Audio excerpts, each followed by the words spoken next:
Welcome friends. आज इस video में हम कंपाउंडिंग के डार्क साइड को डिस्कस करेंगे, क्योंकि जब हम ज़्यादातर यूट्यूब्स पर वीडियो सर्च करते हैं तो वो only power of compounding, compounding क्या होती है, ये कैसे वर्क करती है, कैसे एक छोटा सा बेस आगे चलकर काफ़ी ज़्यादा बड़ा हो सकता है, ऐसी चीज़ों पर बातें होती हैं। बट कोई हमें कंपाउंडिंग के डार्क साइड के बारे में नहीं बताता। बट आज इस वीडियो में मैं आपको कंपाउंडिंग के dark side means negative compounding के बारे में बताऊंगी। और इस वीडियो को देखने के बाद आई एम श्योर कि आपको ये कंसेप्ट समझ में आ जाएगा। सो वीडियो को स्टार्ट करते हैं। उससे पहले यदि अभी तक आपने अपना डीमेट अकाउंट ओपन नहीं किया है तो आप फ्री में ओपन कर सकते हैं, लिंक डिस्क्रिप्शन में है। अब हम इस वीडियो को स्टार्ट करते हैं। सबसे पहले, जैसे कि आप जानते हैं कि एक कॉइन के दो साइड्स होते हैं, एक होता है हेड, एक होता है टेल। सिमिलरली कंपाउंडिंग के भी दो साइड्स हैं। First is positive compounding and second one is dark side means negative compounding. So आज इस वीडियो में हम नेगेटिव कंपाउंडिंग के ऊपर ज़्यादा फोकस करने वाले हैं। उससे पहले हम जानते हैं कि कंपाउंडिंग क्या होता है। Compounding means you not only receive interest on your principal amount but also on the interest that keeps adding to it. इसका मतलब ये है कि आपको आपके प्रिंसिपल अमाउंट पर तो इंटरेस्ट मिलता ही है, उसके साथ साथ आपको इंटरेस्ट पे भी इंटरेस्ट मिलता है। कैसे? लेट्स सपोज कि आपके पास एक प्रिंसिपल अमाउंट है और उस पर आपको इंटरेस्ट मिला। देन उसके बाद आपके पास एक न्यू बेस रेडी हो जाता है।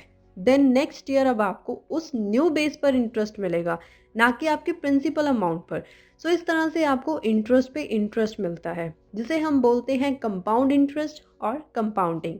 So that's how compounding works. अब हम बात करते हैं नेगेटिव कंपाउंडिंग के बारे में।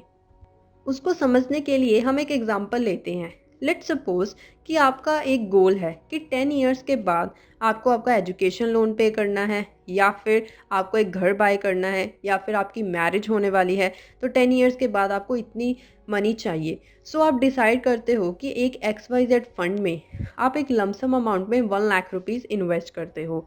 सो लेट्स सपोज कि आपने 2010 में 1 लाख रुपीज़ किसी XYZ फंड में इन्वेस्ट किए। बट जैसे कि आपको पता है कि 2009 में एक रिसेशन आया था, जिसके कारण मार्केट काफ़ी ज़्यादा बुरा परफॉर्म करना स्टार्ट कर देती है, जिसका इम्पैक्ट आपकी म्यूचुअल फंड पे भी पड़ता है जिसमें आपने इन्वेस्ट किया हुआ है। तो वो फंड आपको -14%, -15%, -20% से रिटर्न देते देते जब आप 2015 मीन्स 5 साल बाद चेक करते हो तो आपकी इन्वेस्टमेंट की वैल्यू 50,000 रह जाती है। इसका मतलब आपको 50% का लॉस हो जाता है एट अ CAGR ऑफ -12.94%।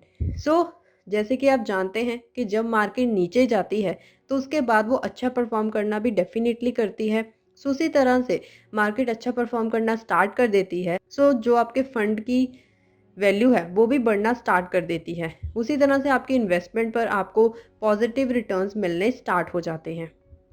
तो अब आपको +50%, +17% से बढ़ते बढ़ते आप देखते हो कि 2020 में आपकी इन्वेस्टमेंट की वैल्यू 1 लाख रुपीज़ हो जाती है। इट मीन्स कि अब आपकी इन्वेस्टमेंट की वैल्यू 100% से ग्रो होकर वो हो जाती है एट अ CAGR ऑफ +14.87%। अब आपके माइंड में एक क्वेश्चन आ रहा होगा, पहले उसको डिस्कस करते हैं कि हमारे इन्वेस्टमेंट की वैल्यू 100% से कैसे ग्रो हुई।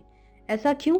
क्योंकि हमारी इन्वेस्टमेंट -50% से नीचे गई, तो उस अकॉर्डिंग जब उसको 50% और रिटर्न मिल जाएगा तो वो हमें 1 लाख रुपीज़ मीन्स जितनी हमारी इन्वेस्टमेंट थी उसके अकॉर्डिंग हमें रिटर्न दे देगी। बट आप एक चीज़ भूल रहे हो कि आपके जो रिटर्न मिले हैं वो नेगेटिवली कंपाउंड हुए हैं, ना कि सिंपल इंटरेस्ट के वे से कैलकुलेट हुए हैं। जैसे कि आप जानते हो कि कंपाउंडिंग में इंटरेस्ट पे इंटरेस्ट मिलता है, सो इस तरह से नेगेटिव कंपाउंडिंग में आपको नेगेटिव इंटरेस्ट पे इंटरेस्ट मिला है। सो इसके कारण अब आपको 2 गुना ज़्यादा रिटर्न चाहिए ताकि आप अपनी इन्वेस्टमेंट की वैल्यू तक पहुंच सको। सो देखिए कि आपके पास 50,000 है, तो उस पर आप यदि 50% का इंटरेस्ट सोच रहे हो तो उसकी इन्वेस्टमेंट की वैल्यू हो जाती है 75,000, ना कि 1 लाख।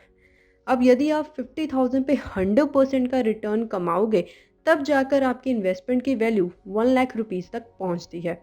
सो दैट्स हाउ आप देख सकते हो कि नेगेटिव कंपाउंडिंग कितना ज़्यादा इम्पैक्ट क्रिएट करती है और आपको पॉजिटिव रिटर्न और आपकी इन्वेस्टमेंट तक पहुंचने के लिए आपको डबल रिटर्न जनरेट करने पड़ते हैं। So that's how negative compounding impact करती है। अब हमारे एग्जाम्पल पर हम वापस जाते हैं। अब आप सोच रहे होंगे कि मैंने जितनी इन्वेस्टमेंट की थी और 10 इयर्स के बाद भी मेरी इन्वेस्टमेंट की वैल्यू तो उतनी है, वो तो ग्रो ही नहीं हुई, तो मेरा फ़ायदा क्या हुआ इस फंड में इन्वेस्ट करने का।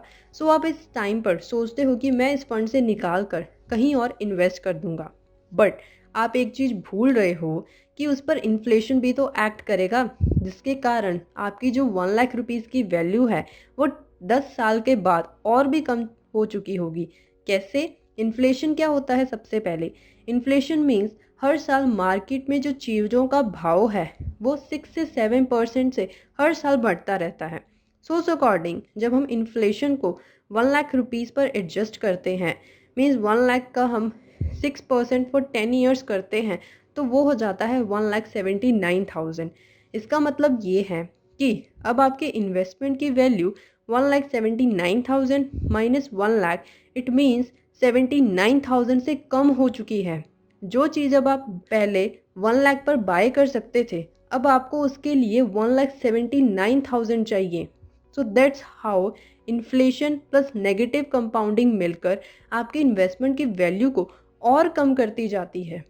सो अब आपको समझ में आ गया होगा कि कैसे नेगेटिव कंपाउंडिंग काम करती है और इन्फ्लेशन के साथ एड ऑन होकर कितना ज़्यादा बड़ा इम्पैक्ट क्रिएट करती है। अब हम बात करते हैं इसके एक रियल लाइफ एग्जांपल से।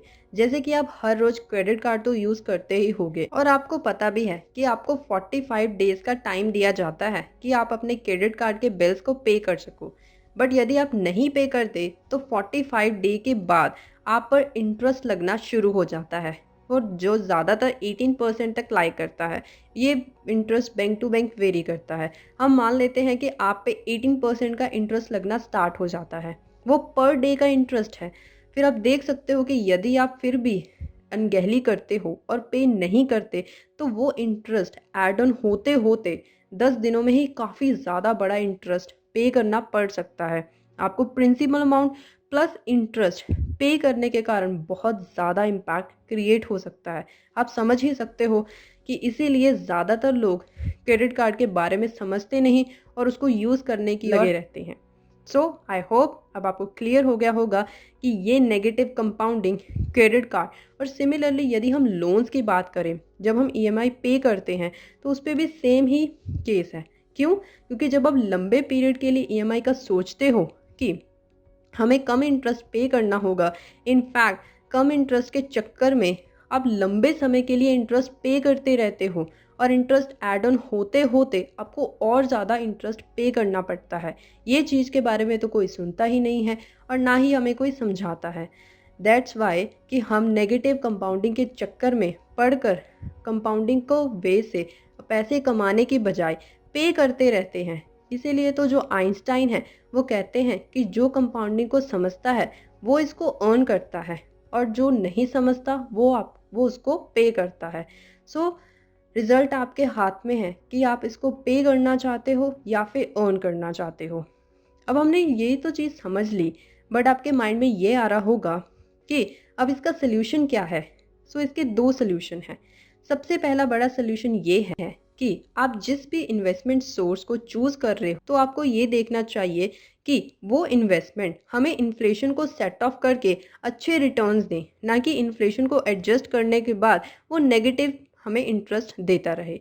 सेकंड, हम एसआईपी की पावर को यूज़ करके हमारी नेगेटिव कंपाउंडिंग को ओवरकम कर सकते हैं। कैसे? एसआईपी का मतलब होता है सिस्टमैटिक इन्वेस्टमेंट प्लान। सो इसमें आप क्या करते हो कि हर मंथ अपनी इनकम में से 10 से 20% आप किसी फंड या फिर स्टॉक में इन्वेस्ट करते रहते हो। सो इसका फ़ायदा ये हो जाता है कि जब मार्केट बहुत बुरा परफॉर्म करती है तो आप उस फंड के उतने ही ज़्यादा यूनिट्स बाय करते जाते हो, और जब मार्केट अच्छा परफॉर्म करना स्टार्ट कर देती है तो आप बेशक कम यूनिट्स बाय करते हो, बट ज़्यादा यूनिट्स होने के कारण उनकी वैल्यू उतनी ही ज़्यादा बढ़ जाती है, जिसके कारण आप नेगेटिव कंपाउंडिंग को ओवरकम कर सकते हो। यदि आप इस पे डिटेल वीडियो देखना चाहते हो तो हमने एसएपी वर्सेस लमसम पर एक डिटेल वीडियो बनाई हुई है, जिसका लिंक आपको आई टिप या डिस्क्रिप्शन में मिल जाएगा। सो आज की वीडियो में इतना ही फ्रेंड्स। यदि ये वीडियो आपको अच्छी लगी हो तो इसको लाइक एंड शेयर ज़रूर कीजिए, ताकि सबको इसके इफ़ेक्ट और डार्क साइड के बारे में पता लग सके। So till then, thank you, bye bye.